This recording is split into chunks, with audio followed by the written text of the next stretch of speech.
नकल मालूमात चेक करने के लिए आपने अपने ब्राउज़र से mol.ks से सर्च करना है।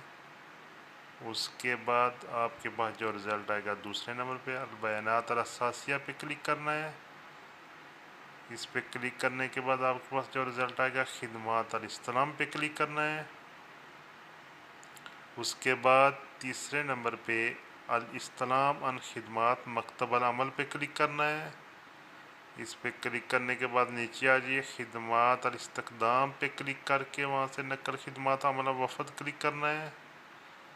नीचे में इकामा ऑप्शन है, इकामा नंबर डालना है और जो सूरह का कोड है वो डालना है। उसके बाद सर्च पे क्लिक करना है और नीचे में आपका कफ़ाला आ जाएगा जिसको अपनी में हुआ है या पेंडिंग है, जो भी है आपको मालूमात